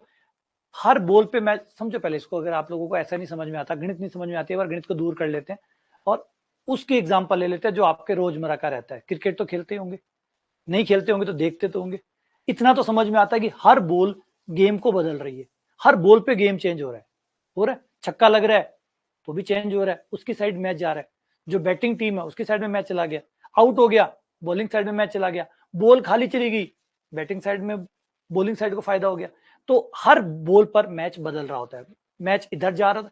ऑब्वियसली बात है, नतीजा तो लास्ट में निकलेगा, नतीजा लास्ट में, नतीजे की बात नहीं कर रहा मैं, तो शुरुआत में बता रहा हूँ, हर बॉल पे मैच चेंज हो रहा है, होता नहीं होता। कई कई बॉल ऐसी होती है जिसमें पूरा मैच ही चेंज होता है, होता नहीं। हर बॉल पे मैच बदल रहा है, बदल रहा है। बस इसी बात को हम जानना चाहते हैं कि इस बॉल पे मैच कितना बदला, इस बॉल पे मैच कितना बदला, इस बॉल पे कितना बदला, इस बॉल पे कितना बदला। अगर आपको वर्ल्ड कप याद है, T20 वाला याद है, T20 के मैच में जब सूर्य कुमार यादव ने जो कैच लिया था, पूरा का पूरा मैच बदल गया था। वहां पे परिवर्तन की जो दर थी वो साउथ अफ्रीका से इंडिया की तरफ आ गई, हो गया था, पूरी ढाल चेंज हो गई। सारा का सारा मैच एक तरफ साउथ अफ्रीका की तरफ था, उस बॉल पे सारा मैच बदल के इंडिया की तरफ आ गया और इंडिया जीत गया। तो हर बॉल पे गेम चेंज हो रहा होता है, कभी इस तरफ जा रहा होता है, कभी उस तरफ जा रहा होता है। तो ये जो इसे कहते हैं परिवर्तन की दर हर बॉल पे। अब इसी चीज को हम अगर मान लीजिए ग्राफ बनाएं और ग्राफ बना के हम जानना चाहें कि इस बिंदु पे कितना परिवर्तन हो रहा है, इस बिंदु पे कितना परिवर्तन हो रहा है, ये अवकलन हमें बताता है। अवकलन हमें यही जानकारी देता है कि किस बिंदु पे कितना परिवर्तन हो रहा है, इस बिंदु पे कितना, इस बिंदु पे कितना, इस बिंदु पे कितना, इस बिंदु पे कितना, इस बिंदु पे कितना, हर बिंदु पे कितना परिवर्तन हो रहा है ये हमें अवकलन बताता है। हर बिंदु पे कितना चेंज हो रहा है ये हमें बताता है। अब ये चेंज का मतलब क्या है? चेंज का मतलब है, अब ये देखिए, ये जो पॉइंट है, इस पॉइंट पर अगर मैं स्पर्श रेखा खींचूं, ये होगी स्पर्श रेखा। अब ये जो स्पर्श रेखा है, ये जो झुकाव है, ये जो कोण है, ये हो गया थीटा, तो इसकी ढाल हो जाती है tan थीटा। ये आपको अवकलन बताता है। जब आप अवकलन करते हैं किसी बिंदु पे, तो अवकलन आपको ये ढाल ही बताता है कि उस बिंदु पे ढाल कितनी है, और ढाल आपके परिवर्तन को दर्शाता है। ये जो ढाल होती है एक्चुअल में ये परिवर्तन होती है, कितना परिवर्तन हुआ, कम हुआ कि ज्यादा हुआ। अगर ढाल ज्यादा है इसका मतलब ज्यादा परिवर्तन हुआ, ढाल कम है मतलब कम परिवर्तन हुआ। तो एक्चुअली जो ढाल है ये परिवर्तन का संकेत है, परिवर्तन की मात्रा है, कितना परिवर्तन आया। इसे अगर आप बिक्री के हिसाब से देखें कि मान लीजिए ग्राफ है जिसमें क्या प्रतिदिन बिक्री, अगर ग्राफ ऊपर जा रहा है तो सोचो उसकी ढाल भी ज्यादा बड़ी होगी, बड़े ग्राफ की ज्यादा ढाल होगी। अगर सेल्स ज्यादा हो रही है, बिक्री ज्यादा हो रही है, मतलब ढाल ज्यादा है। तो ढाल क्या दर्शाता है? परिवर्तन की दर, कि कितना परिवर्तन हुआ, कल कितना था, आज कितना हुआ, आने वाले कल में कितना हो रहा है, ये ढाल कहलाता है, परिवर्तन की दर। यही dy/dx होता है। dy/dx आपको बताता है कि आपका जो ग्राफ है, आपने ग्राफ किसी के बीच में भी बनाया होगा, उस ग्राफ के किसी बिंदु पे कितना परिवर्तन हुआ है, ये ढाल dy/dx। तो आपको अवकलन क्या देता है? एक्चुअल में अवकलन आपको देता है किसी ग्राफ के किसी बिंदु पे होने वाला परिवर्तन, कितना परिवर्तन हो रहा है, या यूं बोलें वो आपको स्पर्श रेखा की ढाल बताता है कि उस बिंदु पे खींची गई स्पर्श रेखा की ढाल कितनी है। और स्पर्श रेखा की ढाल हमें यह बताती है कि उस बिंदु पे कितना परिवर्तन आया है, उससे पहले वाले बिंदुओं के मुकाबले उस बिंदु पे कितना परिवर्तन आया है। अगर ढाल ज्यादा बड़ी है तो इसका मतलब ग्राफ तेजी से बदल रहा है। सीधी सी बात है, सही बात है। सोचो, जैसे अब ये बिंदु है, इस बिंदु पे ढाल देखो बढ़ जाती है, अगले बिंदु पे आएंगे, उस बिंदु पे ढाल बढ़ गई, कोण बढ़ गया, ये देखो ये कोण बढ़ गया, ढाल बढ़ती जा रही है। तो ऑब्वियसली बात है, अगर परिवर्तन तेजी से होगा तो ढाल भी तेज आएगी, परिवर्तन की दर तो चाहिए। तो dy/dx जो ढाल है वो आपको बताता है किसी बिंदु पे कितना परिवर्तन हो रहा है, जो अवकलन की सहायता से हमें पता लग जाता है। ये अवकलन का अर्थ होता है। अब फिर जो अवकलनीय नहीं होते उनमें क्या दिक्कत होती है? जो अवकलनीय नहीं होते उनमें दिक्कत ये होती है कि वो दो उत्तर देते हैं, उस बिंदु पर हमें दो उत्तर मिल रहे होते हैं। एक उत्तर बता रहा है कि ढाल इतनी है, एक उत्तर बता रहा है ढाल इतनी है, जिससे हम कंफ्यूज हो जाते हैं और समझ नहीं पाते कि एक्चुअली ढाल कौन सी है, और तब हम कहते हैं कि अवकलनीय नहीं है।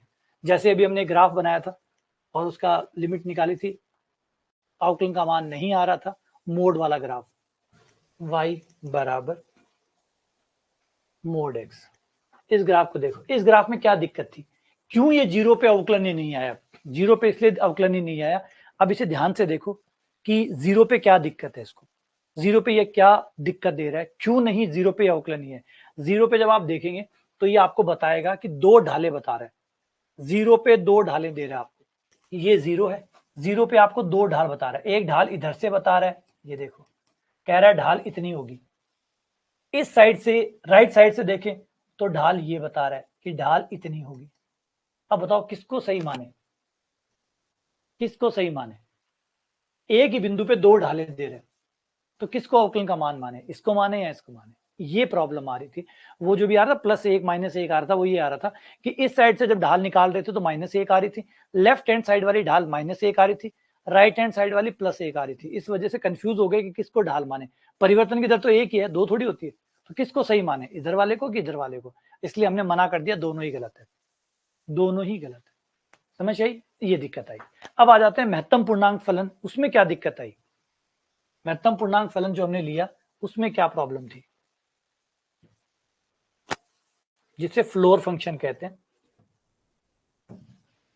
Floor x.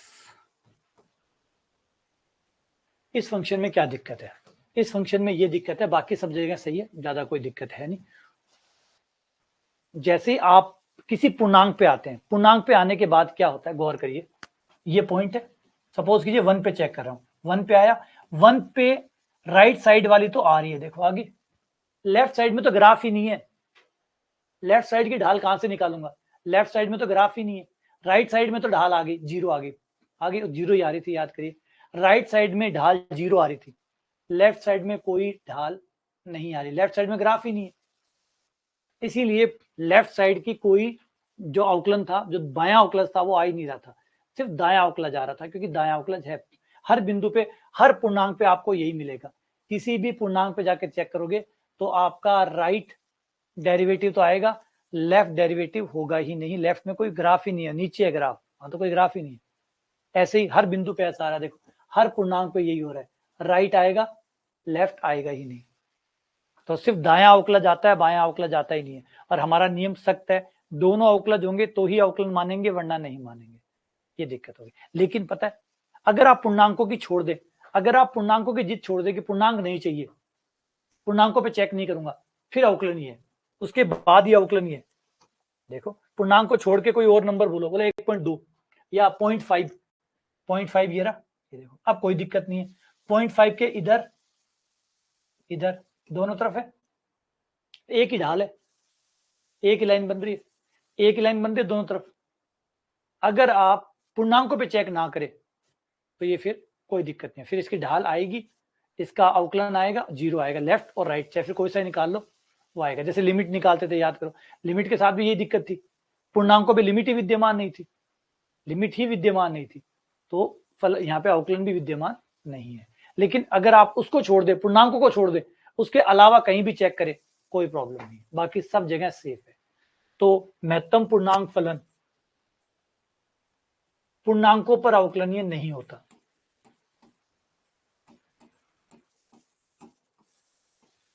पूर्णांकों पर अवकलनीय नहीं होता है, इसका लेफ्ट डेरिवेटिव विद्यमान नहीं होता है ना, याद रखिएगा, राइट वाला तो होता है, लेफ्ट वाला नहीं होता, राइट वाला तो होता है, लेफ्ट वाला नहीं होता, किसी भी पूर्णांक पे जाओगे तो राइट का तो मिल जाएगा, राइट का जीरो आएगा, लेफ्ट का नहीं आएगा, इस वजह से फिर अवकलनीय तो नहीं मान सकते। लेकिन अगर पूर्णांकों को छोड़ दें, बाकी सब जगह अवकलनीय, पूर्णांकों को छोड़कर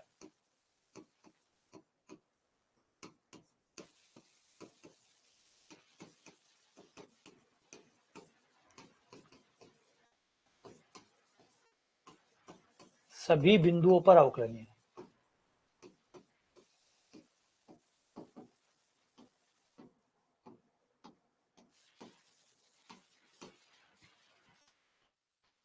ये आपके अवकलन का ज्यामितीय अर्थ होता है। तो अगर कोई फलन अवकलनीय है, इसका मतलब ये हुआ कि वो जो जिस बिंदु पे वो अवकलनीय है, उस बिंदु पे केवल एक स्पर्शरेखा आएगी, एक ढाल आएगी, एक ही स्पर्शरेखा आएगी, एक ही ढाल आएगी।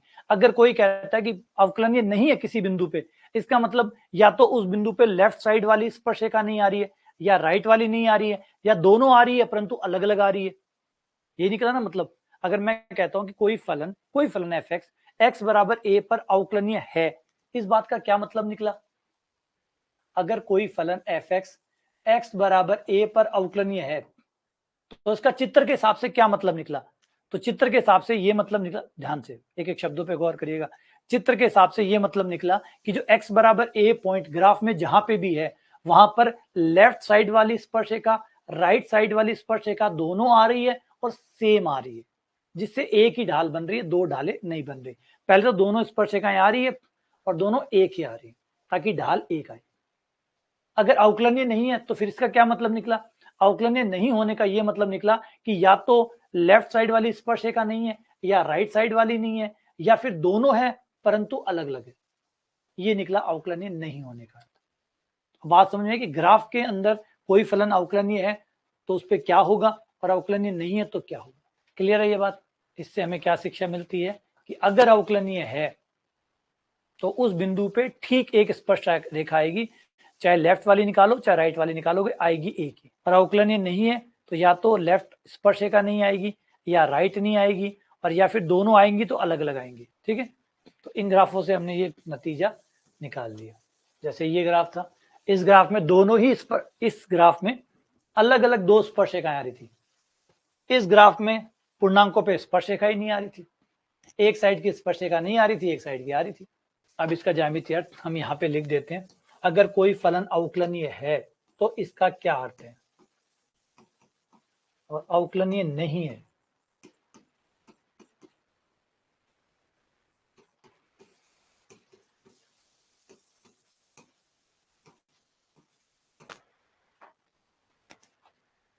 अवकलनीय है इसका मतलब प्रत्येक बिंदु पर, तो उस बिंदु पर जिसकी बात चल रही है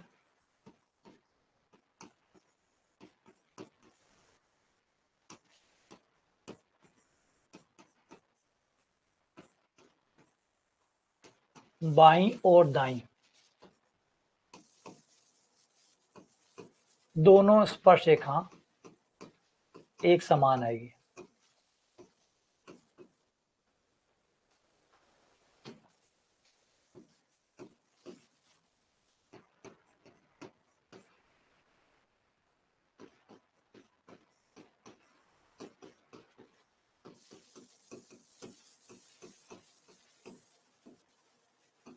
आएगी, और आएगी नहीं बल्कि समान आएगी, बराबर आएगी। उस बिंदु पर बाईं और दाईं दोनों स्पर्श रेखाएं आएंगी और बराबर आएंगी। अवकलनीय नहीं है तो दो बातें हो सकती है। नंबर एक, या तो एक तरफ की स्पर्श रेखा गायब है, एक तरफ की स्पर्श रेखा है ही नहीं, एक तरफ की स्पर्श रेखा विद्यमान नहीं है, या तो लेफ्ट नहीं है या राइट नहीं है, या फिर दोनों आ रही है तो बराबर नहीं आ रही।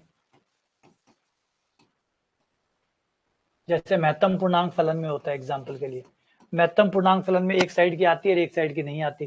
पूर्णांकों पे किसी पूर्णांक पे चेक करते हैं तो एक साइड की आती है, एक साइड की नहीं आती, या फिर दोनों विद्यमान है परंतु अलग अलग है, दोनों विद्यमान है परंतु अलग है।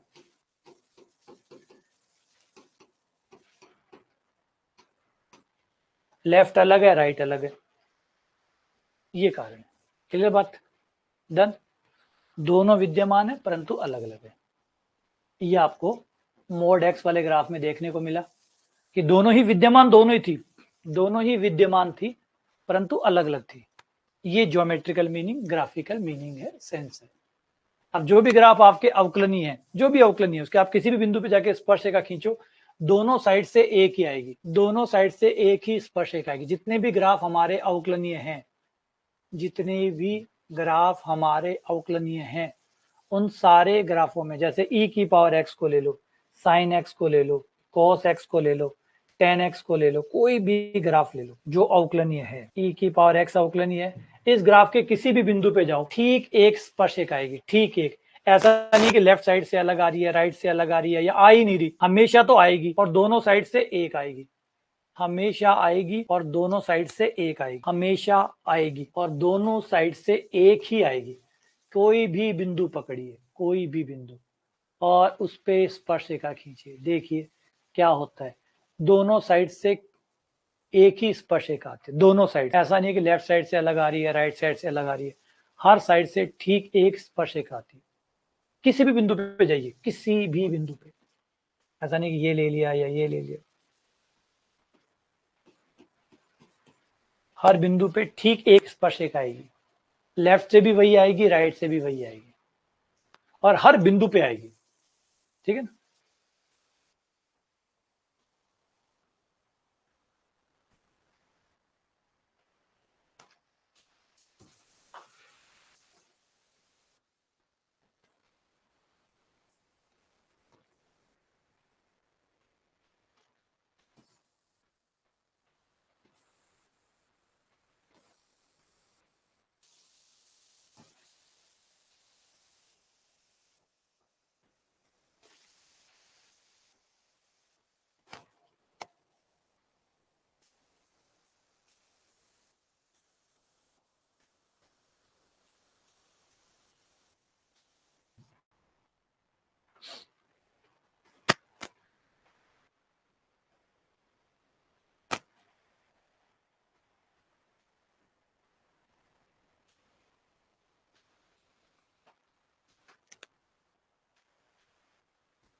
देखो आज थोड़ा सा अवकलन को समझाने की कोशिश करते हैं कि अवकलन एक्चुअली में ढाल बनती कैसे, ढाल एक्चुअली में बनती कैसे। सबसे पहले मान लीजिए आपने एक परवलय ले लिया, ठीक है, परवलय के लिए निकाल रहा हूँ, ये बहुत पहले मैंने डैशमॉस में बना के छोड़ा था कि ढाल को थोड़ा समझाया जा सके, जो स्पर्श रेखा है वो बनती कैसे। मान लीजिए 2 पॉइंट है, एक पॉइंट P है, एक पॉइंट Q है, आपने दोनों को मिलाने वाली एक लाइन खींच दी, ठीक है। उसके बाद फिर अगर इन दोनों बिंदुओं को, अगर Q बिंदु को है धीरे धीरे धीरे धीरे P के पास लाया जाए, जो Q बिंदु है उसको धीरे धीरे धीरे धीरे P के पास लाया जाए, तो लास्ट में क्या होगा कि ये इस बिंदु पे एक स्पर्श रेखा बन जाएगी। धीरे धीरे लाता हूं, देखते जा। देखो Q नजदीक आ रहा है P के, जैसे जैसे Q P के नजदीक आ रहा है, लास्ट में क्या होता है कि ये बन गई आपकी बिंदु P पे स्पर्श रेखा। ये इस तरीके से स्पर्श रेखा बनती है। तो स्पर्श रेखा क्या होती है, आप दो बिंदु लीजिए, उनको मिलाइए और धीरे धीरे एक बिंदु को, क्योंकि स्पर्श रेखा होगी तो काटेगी नहीं ना, टच करेगी, तो दोनों बिंदु को एक कर दीजिए। अब दोनों बिंदु को एक करने के लिए एक बिंदु को धीरे धीरे पहले बिंदु के करीब ले आइए और लास्ट में आपकी वो एक स्पर्श रेखा तैयार हो जाएगी। ये स्पर्श रेखा, यही अवकलन करता है। अवकलन में हम जो टेंड्स टू लगाते हैं ना, वो टेंड्स टू का मतलब यही होता है कि वो धीरे धीरे आपको करीब ला रहा है ताकि आप एक स्पर्श रेखा बन जाओ। वो भी ऐसे ही कर रहा है। बीच का गैप, आपका जो एक्स का गैप था शुरुआत में, आपका ये पहला मान है, ये आपके एक्स का दूसरा मान है, अभी दोनों के बीच में अच्छा खासा गैप है। धीरे धीरे वो टेंड्स टू 0 में क्या होगा, क्यू धीरे धीरे धीरे धीरे पी के नजदीक आ जाएगा, फिर दोनों बिंदु एक हो जाएंगे और उस समय आपके परिवर्तन की दर आ जाएगी, मतलब स्पर्श रेखा आ जाएगी। ये इस तरीके से काम करता है।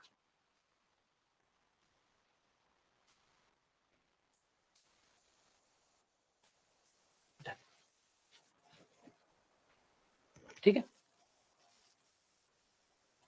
तो ये इनके ज्यामितीय अर्थ, इनका सेंस, इनका अवकलनीयता, ये सारा होता है। ये यहाँ पे थ्योरी कंप्लीट होती है। समझ में आ गई यहाँ तक बातें सारी, कि कोई फलन अवकलनीय होता है तो क्या होता है, अवकलनीय नहीं होता है तो क्या होता है, अवकलन का अर्थ क्या होता है। थोड़ा सा थ्योरी है तो हल्का सा बोरिंग जरूर लगा होगा, है ना, लेकिन घबराइए मत, चीजों को थोड़ा सा समझने में टाइम लगता है, क्योंकि थोड़ी प्रॉब्लम है ना। एक्चुअली हमारी आदत नहीं है ना इतना समझने की, हमारी आदत है सवाल दे दो उत्तर मिलाया, है ना। ज्यादातर लोग हम ऐसे ही बने हुए हैं, हमें कोई फर्क भी नहीं पड़ता कि अवकलन क्या होता है, समाकलन क्या होता है, क्योंकि हमारा पढ़ाई का तरीका यही है, पढ़ाया ही इसी तरीके से जाता है कि फॉर्मूला सवाल, फॉर्मूला सवाल, फॉर्मूला सवाल, भाड़ में गया अवकलन, भाड़ में गया समाकलन। बस एक्स स्क्वायर का अवकलन 2x, ई की पावर एक्स का ई की पावर एक्स, साइन एक्स का कोस एक्स का माइनस साइन एक्स, सवाल। आ जाओ बढ़ते हैं आगे, मिलते हैं फॉर्मूलों से। सबसे पहले अचर का अवकलन, किसी भी अचर का अवकलन करोगे, अचर का अवकलन 0 होगा, ठीक है, किसी भी अचर का अवकलन आप करोगे। अच्छा एक चीज और बताता हूं आपको, इस बात का बहुत ध्यान रखिए कि आपको अगर सिर्फ उत्तर से फर्क पड़ता है, ये चीज ज्यादा काम नहीं करती है, ये सर नहीं करती है। अगर आपको सिर्फ मंजिल पसंद है, सिर्फ आपको आपका फाइनल डेस्टिनेशन पसंद है, तो आपको रास्ता पसंद नहीं आएगा। और अगर रास्ता पसंद नहीं आएगा, ज्यादातर समय तो रास्ते में बीतने वाला है, ज्यादातर समय तो आपका रास्ते में ही बीतने वाला है। परिणाम तो हो सकता है 1 साल बाद आए, 2 साल बाद आए, परिणाम तो क्षणिक होगा, क्षण भर के लिए आएगा। रास्ता ही है, पसंद तो रास्ता आना चाहिए, है ना। इंपॉर्टेंट चीज जो है ना, वो तो रास्ता है। यहाँ अभी तो आपको 10-12 घंटे पढ़ना पड़ेगा ना, अभी तो आपको 10-12 घंटे पढ़ने में मजा आना चाहिए, क्योंकि ये नहीं आएगा तो परिणाम आज ही तय हो जाएगा। इसलिए थोड़ा सा ऐसे अपनी पढ़ाई को इस तरीके से बदलिए कि वो इंटरेस्टिंग बने, ताकि आप 10 घंटे 12 घंटे पढ़ सको। आप मुझे मैसेज करके ये ना पूछो कि सर कितने घंटे पढ़ाई करें, आप बल्कि ये पूछो कि सर पढ़ाई छूट ही नहीं रही है, मन करता है 24 घंटे पढ़ो। पढ़ाई को ऐसा बनाइए। तो अचर का अवकलन 0, ठीक है। ax वाला ये गलत लिखा हुआ है एक्चुअल में,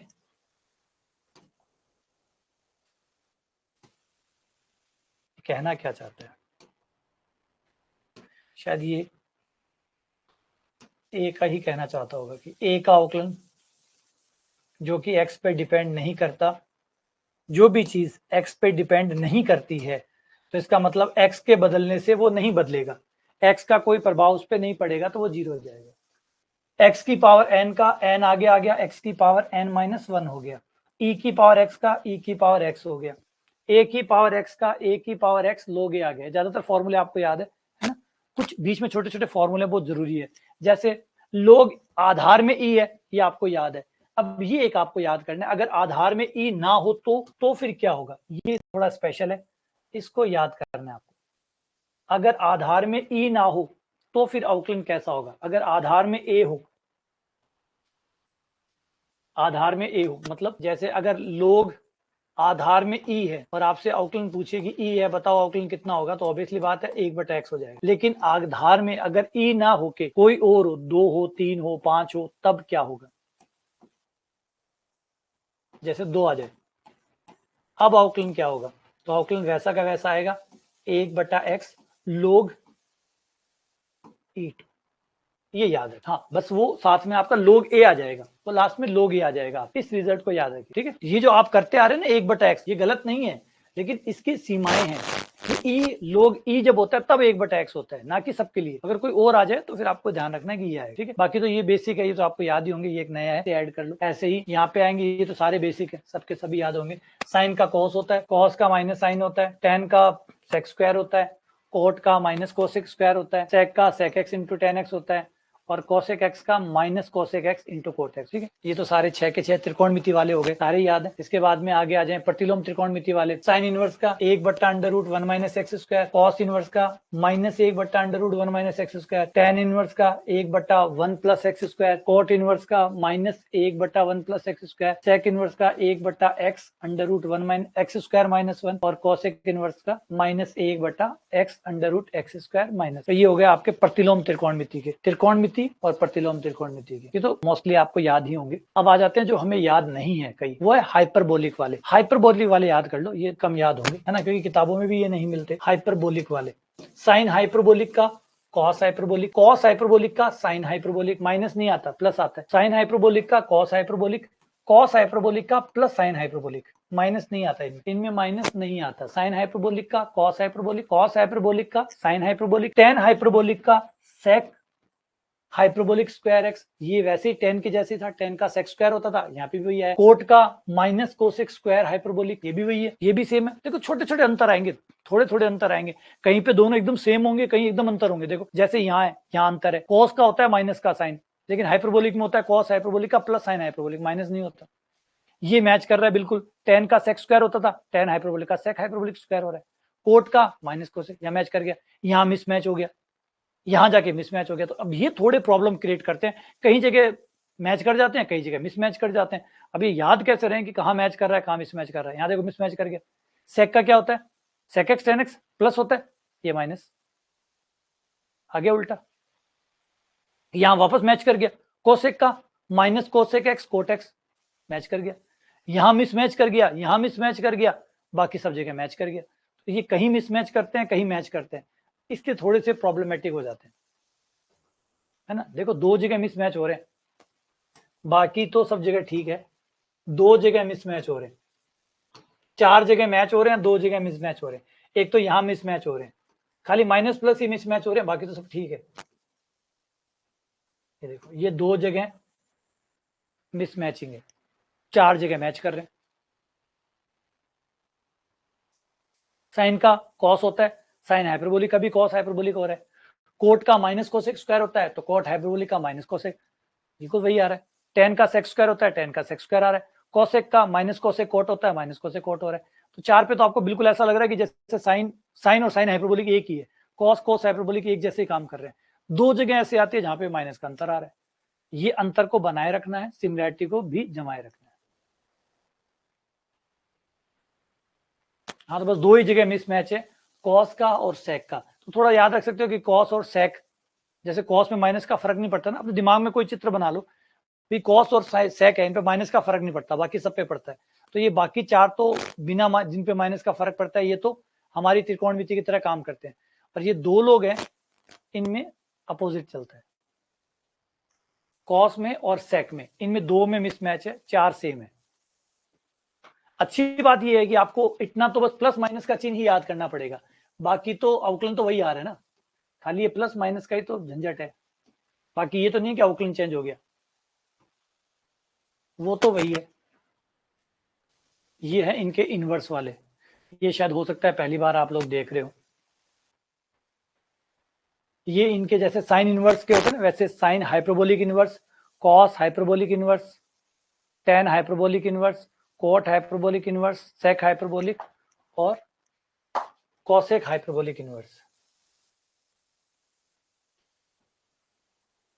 ये 6 और चैलेंज है।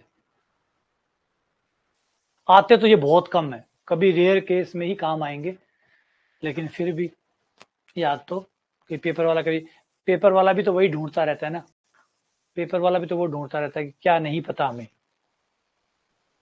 तो इसलिए क्योंकि बाकी सारे फॉर्मूले तो 12 तक आ जाते हैं, ये थोड़े से अलग किताबों में ढूंढ के आते हैं, तो ये अपने सेट कर लेना।